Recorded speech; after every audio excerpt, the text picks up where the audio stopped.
Hello students, today we will discuss about firm underwriting.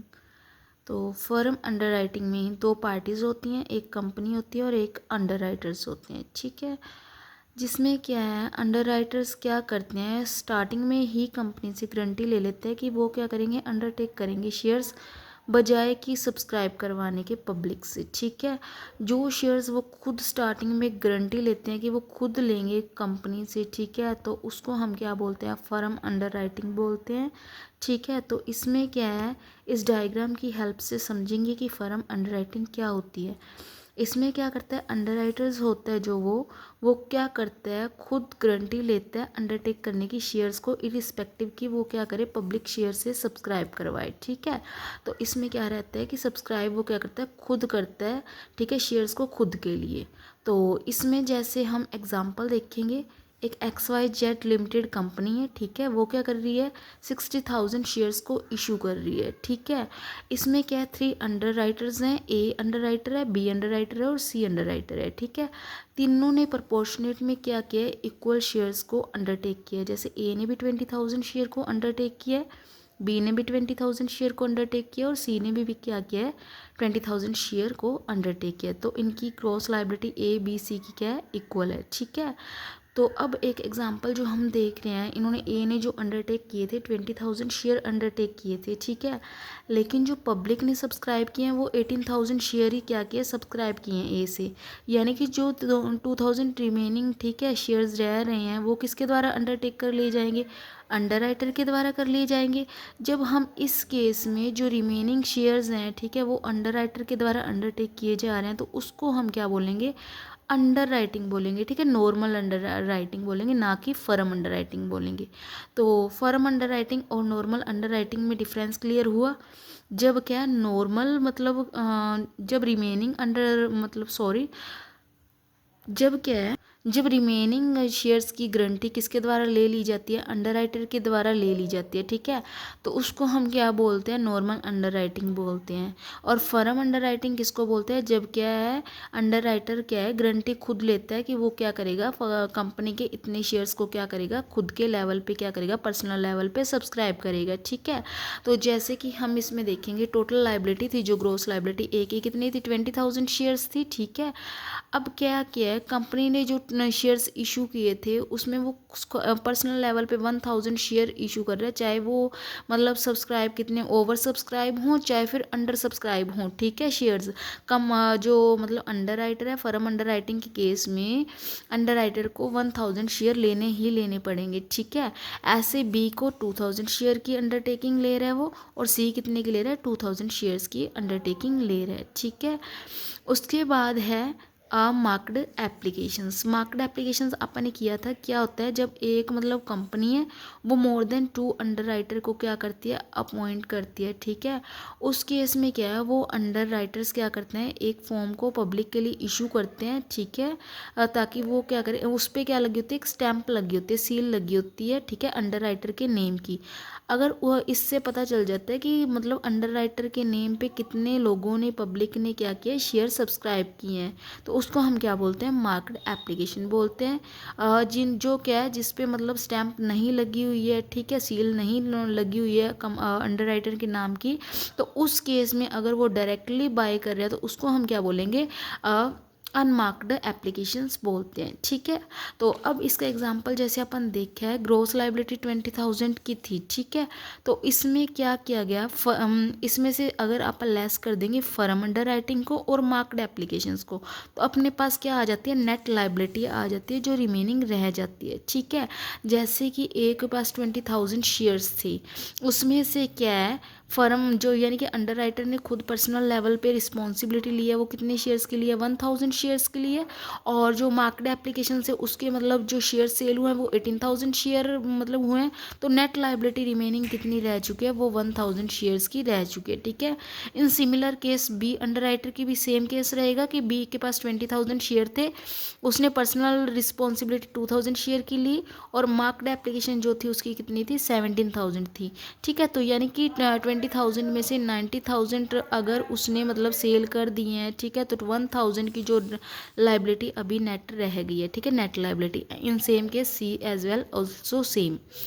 तो अब इसमें इसका फॉर्मूला देख सकते हो आप। ग्रॉस लायबिलिटी क्या होती है, जब हम क्या करते हैं, सॉरी नेट लायबिलिटी क्या होती है, जब हम ग्रॉस लायबिलिटी में से माइनस कर देते हैं फर्म अंडरटेकिंग और मार्क्ड एप्लीकेशंस को। ठीक है, तो मार्क्ड एप्लीकेशन में जब हम क्या करते हैं, अंडर राइटर के मतलब ये देखो मार्केट एप्लीकेशंस जो भी हैं, ठीक है, इसमें ये इसका जो भी बेनिफिट मिलता है वो किसको मिलता है, हर अंडर राइटर को मिलेगा। बेनिफिट का मतलब क्या है कि जो कमीशन वगैरह मिलता है, ठीक है, तो इस केस में क्या है सभी को मिलता है। तो ये नोट तुमने ध्यान से पढ़ना है सभी ने। मार्क्ड एप्लीकेशन क्या होती है, जब हम क्या करते हैं डिडक्ट करते हैं ईच अंडर राइटर की ग्रॉस लायबिलिटी को। ठीक है, हमने यही किया है, ग्रॉस लायबिलिटी से क्या किया, डिडक्ट किया, माइनस किया है किसको, मार्क्ड एप्लीकेशंस को। ठीक है, तब हमारे पास क्या आई है, नेट लायबिलिटी आई है। ठीक है, उसके बाद क्या है, it's benefit is given to all of them, मतलब सभी को इसका बेनिफिट दिया जाता है। ठीक है, लेकिन जो अनमार्क्ड एप्लीकेशन होती है, अनमार्क्ड एप्लीकेशन मैंने अभी आपको बताया कि अनमार्क्ड एप्लीकेशन कौन सी होती है, जिसपे क्या है कंपनी से वो डायरेक्टली मतलब क्या करते हैं, बाय करते हैं, ना कि सील को जो मतलब अंडर राइटर ने सील पुट की थी उसको देख के बाय करते हैं। ठीक है, तो इसका जो बेनिफिट होता है वो क्या सभी को नहीं मिलता। और ये जो डिडक्ट होती है वो किस रेशियो में डिडक्ट होती है, ग्रॉस लायबिलिटी रेशियो में डिडक्ट होती है। लाइक ये तो अपन टोटल ग्रॉस लायबिलिटी थी, ठीक है, इसमें से मार्क्ड एप्लीकेशन थी उसको लेस करके अपने पास नेट लायबिलिटी आई थी। ठीक है, लेकिन जो मतलब अब जब आप अनमार्क्ड एप्लीकेशन निकाल लेंगे तब क्या होगा, ये इसका रेशियो लेंगे, यानी कि 20,000 को कट करेंगे तो क्या आ जाएगा, 1:1:1:1:1 आ जाएगा। ठीक है, तो तीनों क्या हो जाएंगे, कट हो जाएंगे आपस में। ठीक है, अब इसका हम बुक से एक एग्जांपल देखेंगे। जैसे कि नोवा पेपर लिमिटेड ने क्या किया, 40,000 इक्विटी शेयर्स को इशू किया प्रीमियम पे 5%। और ये क्या है, जो भी इशू थे वो अंडर रिटर्न किए गए हैं, कैसे किस रेशियो में, 75% रेशियो ए के द्वारा, मतलब जो 40,000 शेयर के 75% जो शेयर्स हैं वो ए के द्वारा अंडर रिटर्न किए गए हैं। ठीक है, और बी के द्वारा 25% शेयर्स को क्या किया गया, अंडर रिटर्न किया गया।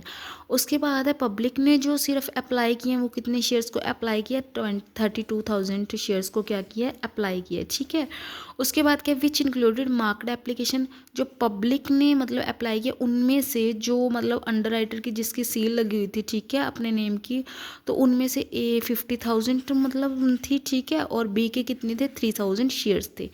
उसके बाद क्या, it was agreed that under writers be paid commission at 2% on issue price. और क्या एग्री हुआ कि जो अंडर राइटर को कमीशन है वो कितने परसेंट से दिया जाएगा, 2% से कमीशन दिया जाएगा।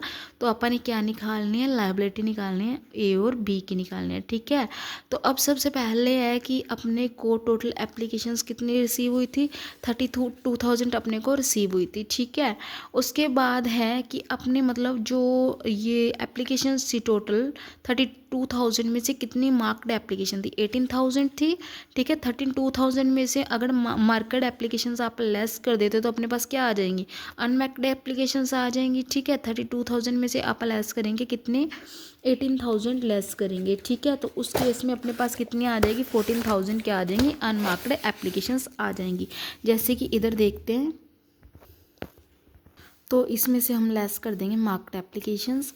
मार्क्ड एप्लीकेशंस अपनी जो टोटल थी वो कितनी थी, 18,000 थी। ठीक है, और फिर इसको क्या है, कैसे कैसे किस किस रेशियो में थी अपनी, ए के द्वारा जो मार्क्ड एप्लीकेशन आई थी 15,000 थी, और बी के थ्रू कितनी आई थी, 3,000 शेयर्स की थी। ठीक है, तो ये उसके बाद रिमेनिंग जो रह जाएंगी, ठीक है, वो अपनी कितनी आ गई है अमाउंट, 14,000, और ये 18,000 में से 30 में से 15 लेस कर देना, और 10 में से 3 लेस कर देना। ठीक है, तो ये कितना आ जाएगा, 7,000, और ये कितना आ जाएगा, 15,000। ठीक है, और ये कितना आ जाएगा, 22,000। ठीक है, इसमें से हम क्या कर देंगे, अनमार्क्ड एप्लीकेशन लेस कर देंगे। ठीक है, इसमें से हम क्या करेंगे, अनमार्क्ड एप्लीकेशन क्या कर देंगे, लेस कर देंगे। और जो अनमार्क्ड एप्लीकेशन होती हैं वो किस परसेंटेज में लेस करेंगे, मैंने तुम्हें बताया था कि जो ग्रॉस लायबिलिटी होती है, ठीक है, उसके रेशियो में क्या करते हैं, डिवाइड करते होते हैं। और अपने को क्वेश्चन में ये रेशियो क्या था, गिवन था, कितना था, 75:25 था, यानी कि 75% एंड कितना था ये 25% अपने को क्वेश्चन में गिवन है। ठीक है, इसकी अगर आप रेशो निकालना चाहें तो कितनी आ जाएगी 1 और 3:1 आ जाएगी। ठीक है, तो यानी कि अपने पास कितना आ जाएगा ये अमाउंट अगर आप निकाल लोगे तो कितने का ये अनमार्क्ड अपने पास एप्लीकेशन थी 14,000। ठीक है, ये है अपने पास 14,000 का अगर आप 3/4 करेंगे। ठीक है, देखिए अगर आप 14,000 का 3/4 करेंगे यानी कि 42,000 डिवाइडेड बाय 4 करेंगे तो अपने पास कितना आ जाएगा 14,000 आ जाएगा। ठीक है, उसके बाद क्या है नेक्स्ट जो रहेगा अपना 14,000 का 1:4 करेंगे। ठीक है, तो वो कितना आ जाएगा अपने पास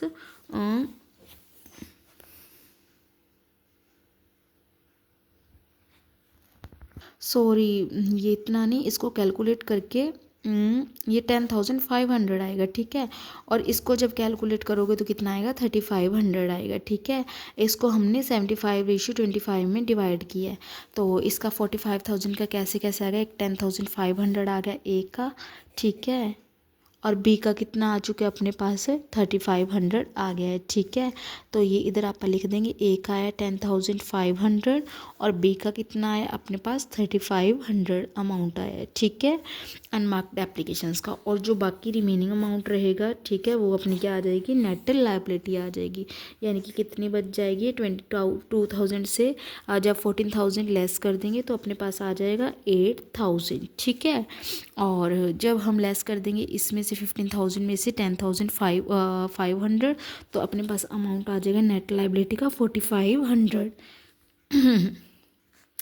7,000 में से जब लेस कर देंगे हम 3,500 तो कितना आ जाएगा 3,500। ठीक है, तरीके से हम क्या करेंगे नेट लायबिलिटी को कैलकुलेट कर लेंगे। ठीक है, ये अपने पास क्या आ गई नेट लायबिलिटी आ गई। इस तरीके से अपने पास नेट लायबिलिटी आती है। अपने इसमें 3 चीज़ें देख ली है कि जो भी अनमार्क्ड एप्लीकेशन होंगी उसको हम क्या करेंगे रेशियो में डिवाइड करेंगे। ठीक है, और ग्रॉस लायबिलिटी में से हमेशा क्या होगी मार्क्ड एप्लीकेशन वगैरह लेस होगी। ठीक है, तो ये पूरा का पूरा कंसेप्ट था फर्म अंडर राइटिंग का। ठीक है।